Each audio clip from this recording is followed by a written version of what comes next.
What's going on, guys? Just want to take the time on my rest day here to tell you why we do cheat meals. So for starters, what's the purpose of a cheat meal? Who should be doing a cheat meal? Is it good for everyone to do a cheat meal? And how often should someone do a cheat meal?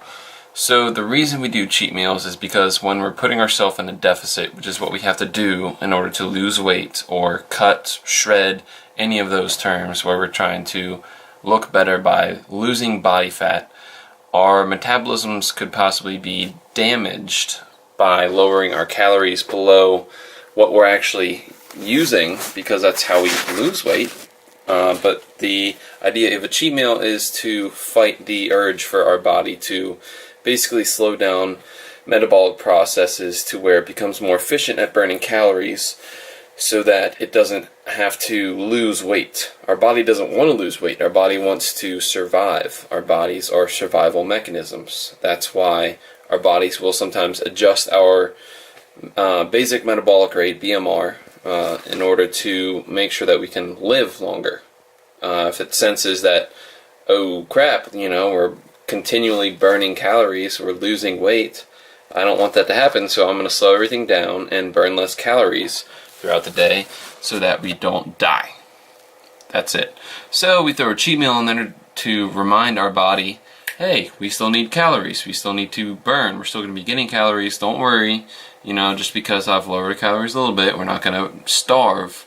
So it's a way of telling our body we still need to be burning calories. It revamps your metabolism, but that's more of a physiological benefit.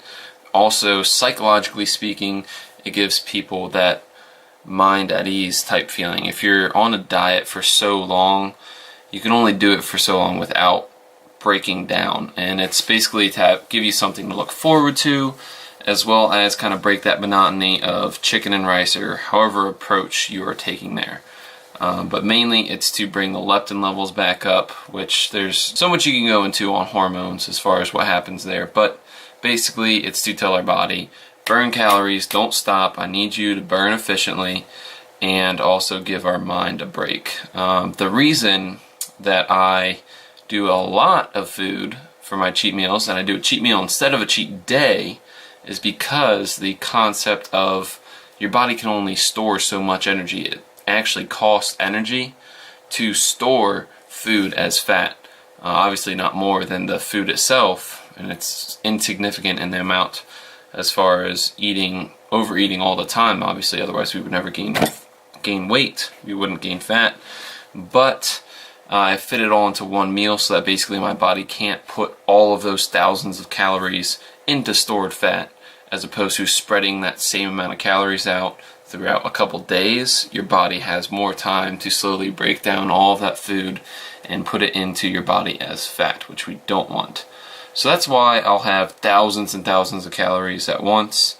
It helps me, it allows me to get all of the cravings that I have, sweet and savory, as you saw in my last cheat meal. And it also prevents me from storing the fat again. If I would have, say, a whole day of where I have some breakfast with some sausage, egg, and cheese biscuit like I had, plus a crazy dinner with pizza, and then dessert with ice cream, hours spread apart. It allows my body to store all of that food, well, not all of it, but a lot more of it as fat.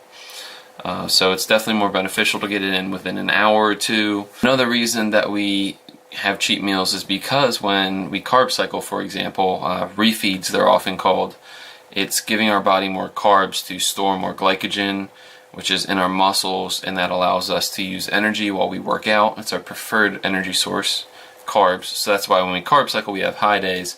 Typically on those high days is when those cheat meals happen. Hopefully it's a cheat meal, not a cheat day.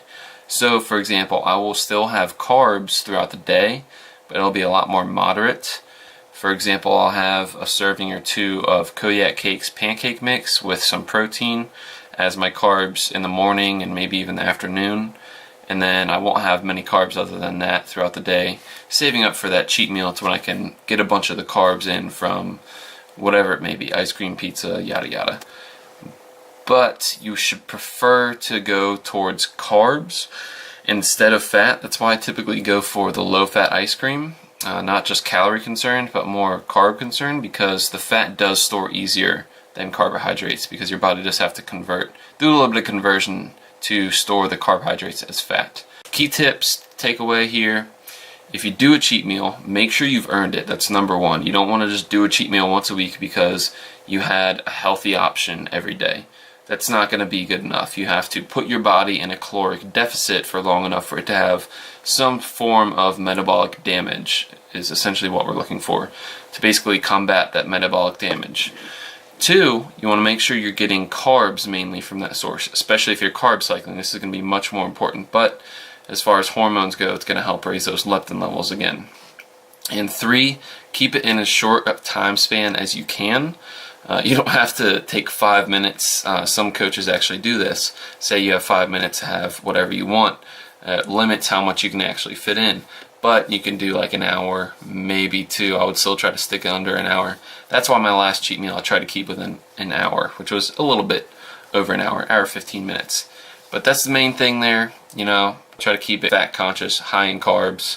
Only eat it when you deserve it, and keep it in that hour. Other than that, if you have any other questions about carb cycling, about meal plans, about cheat days, let me know. Shoot me an email in the description, and I'll see y'all later.